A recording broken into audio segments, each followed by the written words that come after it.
We're very fortunate here at Muscle Car of the Week to have some very passionate viewers. A lot of people like to watch our show and then leave us comments and ask questions, and we always appreciate that. And we appreciate the fact that a lot of people take their time on Fridays or the weekend to sit back and enjoy our show with friends, sometimes with car clubs, and they tell us that they like the show and it is something to look forward to at the end of the week. Well, we appreciate that, and we agree. We look forward to making the show and enjoy sharing it with you. So today we thought we'd take a couple of minutes to address a comment or two and also preview some upcoming stuff on future episodes of Muscle Car of the Week. So the first comment we get fairly often, and people ask, are the cars for sale that we show on Muscle Car of the Week? Well, it's an interesting question because we don't shoot this show using the cars from the Brothers Collection as a sales tool. This is purely for entertainment, information, to share the cars. Sometimes cars are sold out of the collection, but that's not why we do this. I know sometimes the presentations we make might sound like we are extolling the virtues of a particular car to get somebody interested in buying it, but that's really not what it is. We're more of an entertainment show. Sharp eyes might notice every once in a while that a car might go across an auction that used to be in this collection. And they're always adding new cars to the collection. So it's very dynamic. And when the Brothers Collection Museum opens, which we will announce that opening time here on the show, we will let you know when you can come see these in person. That's coming. Not quite there yet. So are they for sale? Well, technically everything's for sale, but that's not really why we do Muscle Car of the Week.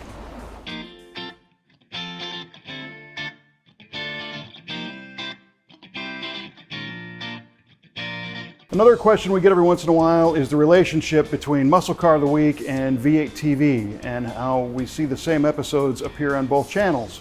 Well, there is a difference, and here's how it goes. Initially, our company produced V8TV, which is a television show and a web show that shows ways to build and modify cars, covering different events, the SEMA show, Muscle Car and Corvette Nationals, things like that. And we helped launch the Muscle Car of the Week channel using V8TV. So we published Muscle Car of the Week episodes on the V8 channel and then also on the dedicated Muscle Car of the Week channel. Well, today we have a whole bunch of subscribers on the Muscle Car of the Week channel and on V8TV. And the V8TV viewers are accustomed to seeing those Muscle Car episodes as well as the other content. So initially we thought, well, we would ramp down the Muscle Car episodes on V8 and just have them only on Muscle Car of the Week, but why not show them to everybody? So that's what we do. We produce both. We're not copying content from somebody else. And if you are into seeing how muscle cars are restored and event coverage like we mentioned before, you might want to subscribe to the V8TV channel if you will only subscribe to Muscle Car of the Week. And the other thing I'll throw at you too is many people don't realize we also produce a radio style podcast called V8 Radio. And you can find that on iTunes or on our v8radio.com website. And that's we've been doing that for a couple years. Those are hour-long episodes, and there are many that cover Muscle Car of the Week as well, expanding on the stories from the cars and even some behind-the-scenes story info about how we shoot the show. So we'll put a link in the comments section on how you can listen to and subscribe to V8 Radio.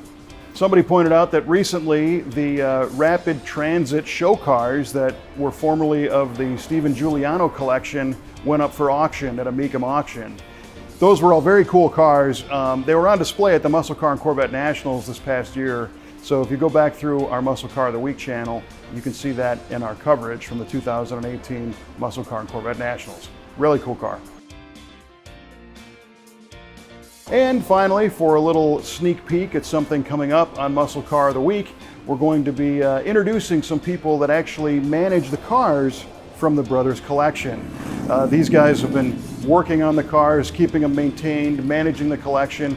So they're around these cars, you know, almost every day, and they have a lot of interesting stories and information about the cars. So on a couple upcoming episodes, you're going to see some faces, not just mine, but we're going to introduce you to a couple of those guys and provide some insight on some very cool cars from the Brothers Collection. So that's something to look forward to.